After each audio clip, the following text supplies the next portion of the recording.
नमस्कार मित्रांनो, बाई तुझा आशीर्वाद मालिकेच्या आजच्या जबरदस्त भागामध्ये आपल्याला असं पाहायला मिळतंय की आता इकडे पाण्याचं पायलवर असलेलं प्रेमाचं जे काही आहे ते सगळं काही समोर आलेलं असतं आणि त्यामुळे मात्र आता इकडे खूपच राडा आणि गोंधळ झालेला असतो. एवढंच नाही प्रेक्षकांनो, तर आता मात्र बाहेर झोपणाऱ्या राजाला अण्णांनी सरळ सरळ तिथून हकलूनच अवनीच्या कुशीत पाठवलेलं असतं. हेच आपल्याला या आजच्या भागामध्ये पाहायचं आहे. त्यामुळे हा व्हिडिओ शेवटपर्यंत नक्कीच पहा. तर आता प्रेक्षकांनो, इथे मालिकेमध्ये आपण पाहतोय की कशा पद्धतीने यशोदा आता राजाला लागलेल्या पायाची काळजी घेऊ लागलेला असतो. त्या पायाला इथे तो मलम वगैरे लावत असतो. त्याचबरोबर थोडंसं तेलाने सुद्धा चोळत असतो. पण पाण्या आणि धन्या हे दोघेही जण मुद्दामच इकडे खिल्ली उडवत असतात आणि म्हणत असतात, खरं तर अण्णांनी ज्या काठीने याला मारले ना, त्याच काठीला इथे अण्णांनी व्यवस्थित तेल वगैरे लावलं होतं आणि त्याचबरोबर इथे तेल लावल्यानंतर तुम्हाला काळजी वगैरे करण्याची काहीच गरज नाही, असं सुद्धा तो मुद्दाम बोलत असतो. आता हे सर्व काही सुरू असताना मात्र इथे हा म्हणत असतो, कोण आहात, कोण तुम्ही, भाऊ आहात की कोण आहात, तुम्ही अशा पद्धतीने इथे माझ्यासोबत वागताय, ह्या सगळ्या गोष्टी तुम्ही माझ्यासोबत अशा पद्धतीने करताय, हे तुम्हाला मात्र समजत नाही का, असं सुद्धा आता इकडे ते बोलत असतात.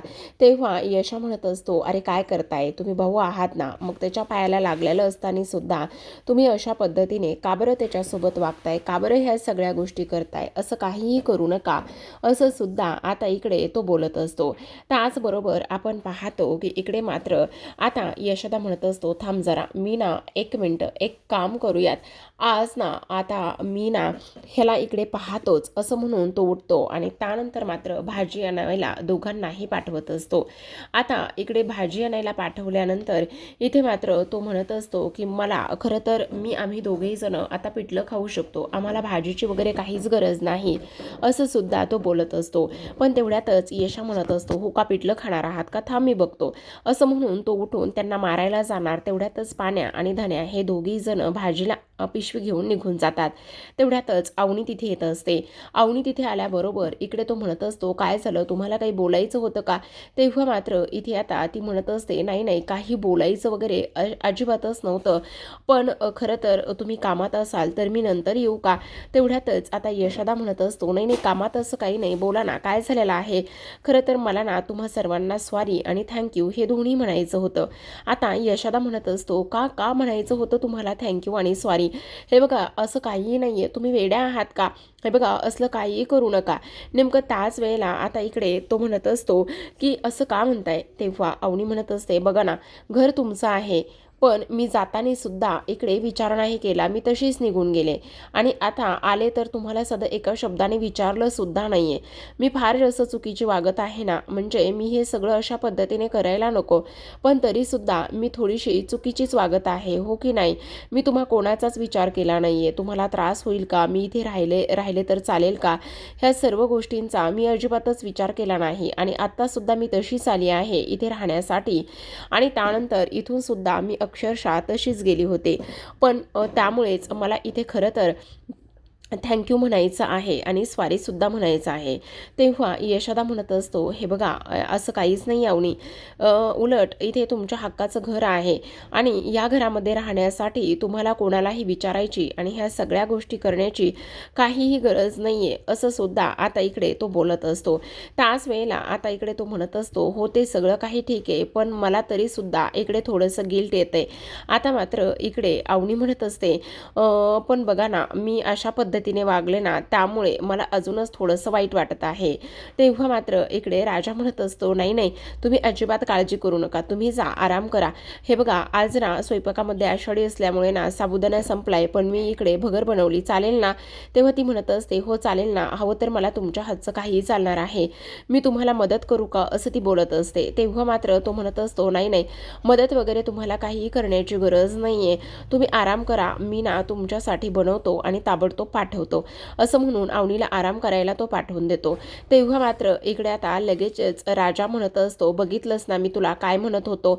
म्हणजे त्यांना इथे समजलंय आणि त्याचबरोबर एक दिवस त्यांना माझं त्यांच्यावर प्रेम आहे ही सुद्धा गोष्ट त्यांना नक्कीच समजेल असं मला वाटतंय. तू काळजी वगैरे अजिबात करू नकोस. तेव्हा राजा ही होप बडी तोफ आहे असं इकडे तो म्हणतो. पण तरीसुद्धा इकडे मात्र आता यशोदाला टेन्शन आलेलं असतं.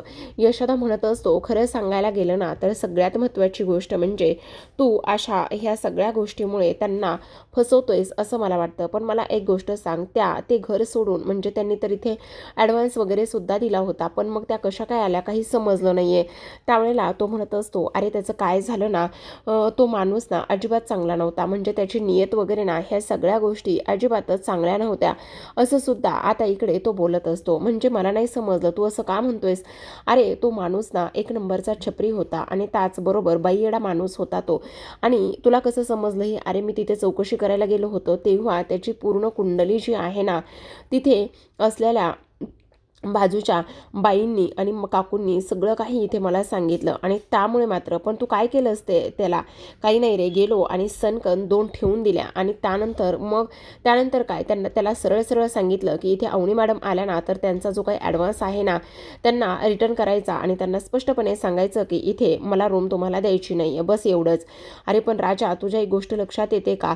तू त्यांच्या स्वप्नांच्या आड येतोयस असं जर त्यांना वाटलं तर म्हणजे बघ ना, तू हे सगळं त्यांच्यासाठी करतोयस खरा, पण उद्या जाऊन त्यांना जर असं वाटलं की तू हे सगळं मुद्दामून केलंयस म्हणून हे खूप चुकीचं आहे, त्या चुकीचा अर्थ काढतील, हे लक्षात येतंय का तुला? तेव्हा राजा म्हणत असतो, त्या चुकीचा अर्थ काढतील तेव्हा काढतील, मला त्याच्याशी काही एक घेणं देणं नाही, मला किंवा त्याचा प्रॉब्लेमसुद्धा नाही आहे. पण आता मात्र इकडं एकदा एक दिवस नक्कीच असा येईल की त्यांना माझ्या ह्या सर्व प्रेमाची जाणीव होईल आणि त्याचबरोबर माझं त्यांच्यावर प्रेम आहे हे सुद्धा समजेल याची मला पूर्ण खात्री आहे असं सुद्धा आता इकडे तो बोलत असतो. आता हे सर्व काही बोलल्यानंतर मात्र यशोदा म्हणत असतो, पण तरीसुद्धा मला अजूनच टेन्शन येतंय. तू त्यांना फसवतोयस आणि त्याचबरोबर तू ह्या सगळ्या गोष्टी केल्यास ना यामुळे मला अजूनच टेन्शन आलेलं आहे असं सुद्धा आता इकडे तो बोलू लागलेला असतो.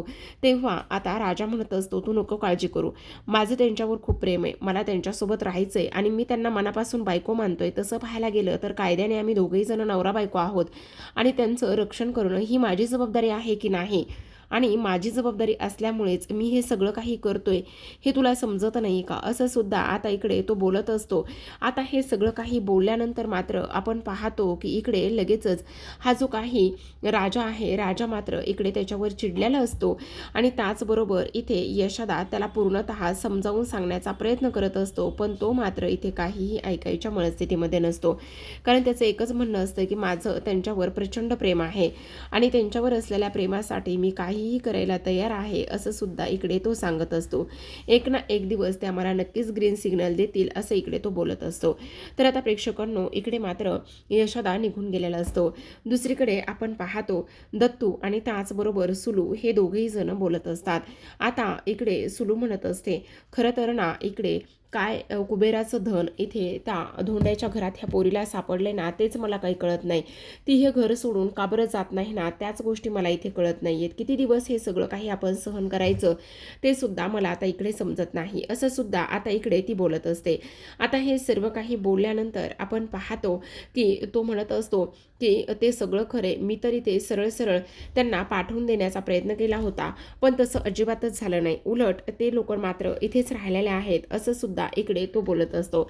आता नमिता मात्र ह्या लोकांचं बोलणं इथे ऐकत असते आणि नमिता ह्या लोकांचं बोलणं ऐकल्यानंतर हळूच आता लगेचच इथे ही सुलू कोण आहे ते बघायला जाते आणि कोण आहे ते बघायला गेल्यानंतर तिथे नमिता दिसत असते. मग सुलू हळूच त्या दरवाजाजवळ जाते आणि सुलू तिथे गेल्यानंतर लगेच आता इकडे नमिताच्या कानाला पकडते आणि नमिताच्या कानाला पकडल्यानंतर आता ती तिला बाहेर घेऊन येत असते आणि म्हणत असते, हे सर्व काही काय चाललेलं आहे, ह्या सगळ्या गोष्टी काय सुरू आहेत असं सुद्धा आता इकडे ती बोलत असते.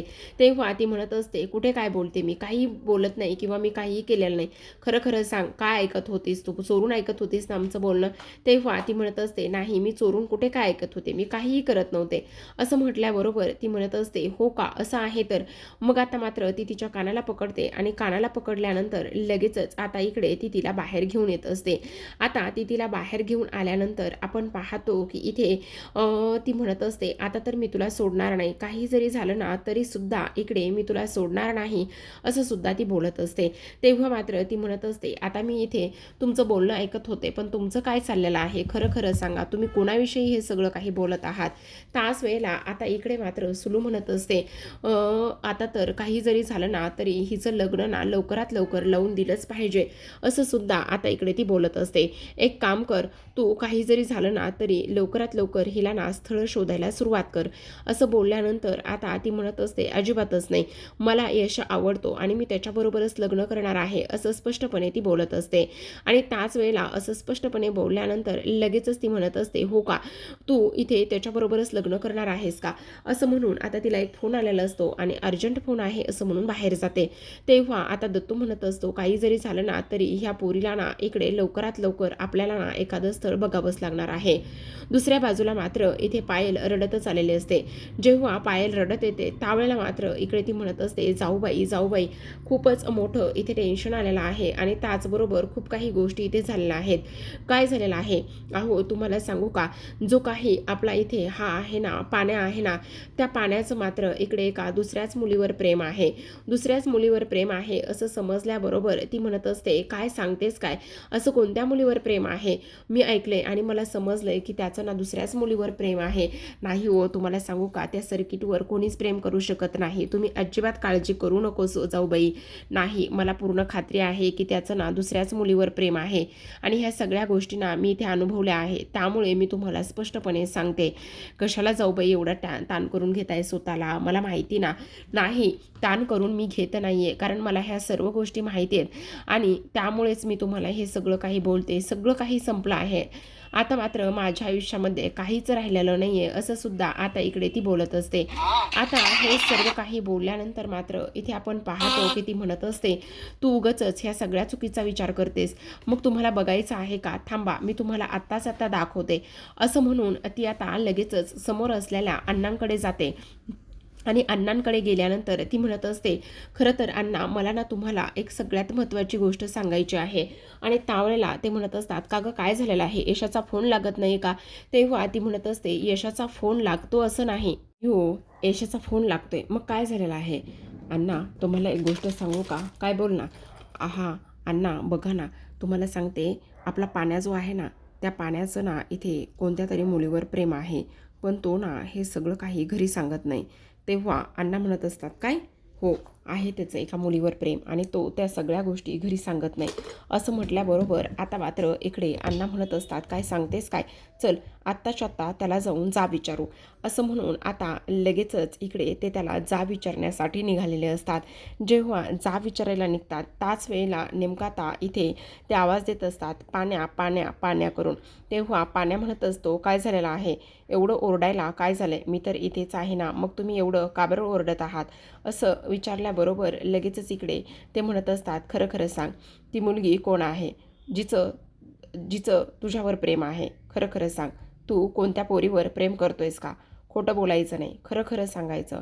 नेमकं त्याच वेळेला तो म्हणत असतो, नाही माझं कोणत्याही मुलीवर प्रेम नाही, खोटं सांगू नकोस, इथे तू घाबरतोयस का घाबरतोयस की इथे तुझं कोणत्याच मुलीवर प्रेम नाही, ह्या सगळ्या गोष्टीवर तू घाबरत आहेस का घाबरतोस, सांग लवकर सांग, इथे तुला घाबरायची काहीच गरज नाही. तेव्हा तो म्हणत असतो, नाही मी कुठे घाबरतोय, असं काहीच नाही आहे, मग मला सांग, जर तुझं एखाद्या मुलीवर प्रेम आहे तर मग तू ती गोष्ट त्या पोरीला का बरं सांगत नाही आहेस, तू ती गोष्ट जी आहे ना त्या पोरीला सांगायला हवीस, मग सांग ना, बोल, तुला घाबरायची वगैरे काहीच नाही. पण तुला सांगू का, तुझ्यामध्ये ना इथे आपल्या ह्या राजासारखी अजिबातच हिंमत नाही. राजानं बघितलंस ना, इथे तू कशी एका ह्याच्यातच बायको आणली, त्याचबरोबर त्या पोरीसोबत लग्न केलं आणि त्या पोरीसोबत लग्न करून इथे तू आता सुखाने संसारसुद्धा करत आहे. मग मला सांग, इकडे तू ह्या सगळ्या गोष्टी का बरं समजून घेत नाहीस, आणि त्याचबरोबर ज्या पोरीवर प्रेम आहे त्या पोरीसोबत जर तुला लग्न करायचं असेल तर ह्या सगळ्या गोष्टी तू आम्हाला सांगू शकतोस, काहीच अडचण नाही. तेव्हा तो म्हणत असतो, असतो नाही नाही असं काहीच नाही आहे, खोटं बोलू नकोस. अरे राजाला जसं इथे मदत केली, राजाला जसं इकडे भांडणं करून आपण त्यांचं सेटल करून दिलं, तसंच तुझंसुद्धा सगळं करू. मग खरं खरं सांग, ती पोरगी कोण आहे? अहो अण्णा असं काहीच नाही आहे, तुम्हाला असं का वाटतंय? त्याच वेळेला नमिता म्हणत असते आहे, कारण ह्याचं कोणत्या तरी पोरीबरोबर गुलुगुलू सुरू आहे, हे मला ह्या जिपऱ्याने सांगितलंय. त्याच वेळेला आता इकडे धनू म्हणत असतो, मी कधी सांगितले? सांगितले म्हणून सांगते ना, गप्प बस. असं म्हटल्याबरोबर आता तो सुद्धा गप्प बसतो, कारण आता इथे नमितासमोर त्यालासुद्धा काहीच बोलता येत नसतं. मग आता हे सगळं काही झाल्यानंतर तो म्हणत असतो, आहे एक पोरगी आहे. कोण आहे ती पोरगी सांग? असं म्हटल्याबरोबर तो म्हणत असतो, नाही आत्ता मी त्या पोरीबद्दल तुम्हाला काहीच नाही सांगू शकत, पण आत्ता मात्र त्या सगळ्या गोष्टीला फार अवकाश आहे, असं सुद्धा तो बोलत असतो. कोण आहे ती पोरगी? म्हणजे ती मुलगी आहे, पण आत्ता ना तिला आपल्या इथे घरी लग्न करून आणण्यासारखं नाही आहे. म्हणजे मला नाही समजलं, तू कशाबद्दल बोलतोयस? म्हणजे त्याचं काय आहे ना अण्णा, ती जी काही पोरगी आहे ना, ती पोरगी मात्र इथे आपल्या घरामध्ये येऊन सेट होणार नाही.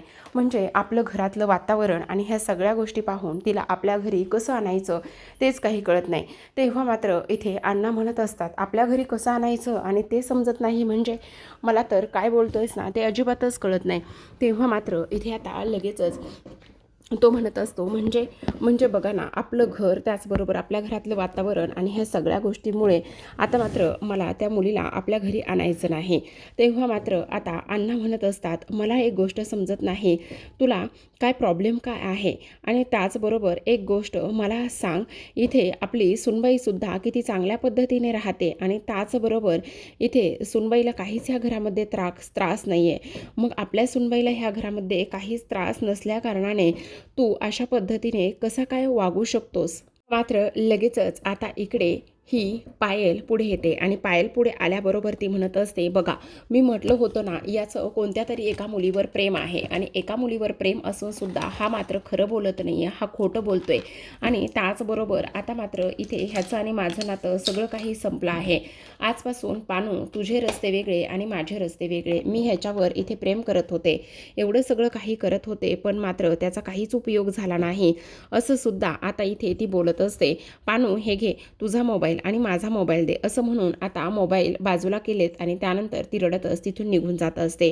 आता तिथून निघून गेल्यानंतर सगळेजण ह्या दोघांकडे सुद्धा पाहतच असतात. आता मात्र इकडे राजाला सुद्धा संशय आलेला असतो आणि त्याचबरोबर सर्वांना समजलेलं असतं की पाण्याचं फक्त आणि फक्त ह्या पायलवरच प्रेम आहे आणि पाण्याचं पायलवर प्रेम आहे ही गोष्ट मात्र आता ह्या लोकांना समजलेली असते. आता पायल तर रडत रडत निघून जात असते आणि म्हणत असते, आता तुझा रस्ता वेगळा आणि माझा रस्ता वेगळा, आपण आता दोघेही जण एकमेकांना भेटणार नाही आहोत, असं इकडे ती बोलत असते.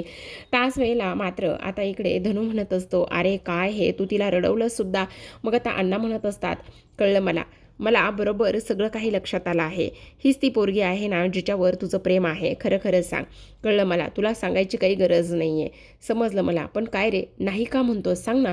अरे ती पोरगी एवढी गुणाची, एवढं तुझ्यावर जीव लावते, एवढं प्रेम करते, मग नाही ही अजिबात पोरगी नाही आहे, माझी एक दुसरी पोरगी. कोणती पोरगी जिच्यावर माझं प्रेम आहे? सांग ना. मग तू खोटं बोलतोयस का? खोटं बोलतोयस रे? अरे लग्न कर ना, काहीच हरकत नाही आम्हाला. तेव्हा मात्र इकडे तो म्हणत असतो, नाही, हे अशा घरामध्ये अशा वातावरणामध्ये मी इथे लग्न करून कोणालाही आणू शकत नाही आणि त्याचबरोबर मला हे सगळं करायचं सुद्धा नाही, असं सुद्धा इकडे आता तो बोलत असतो. त्याच वेळेला आपल्या घरामध्ये वातावरण कसं आहे हे समजतं ना.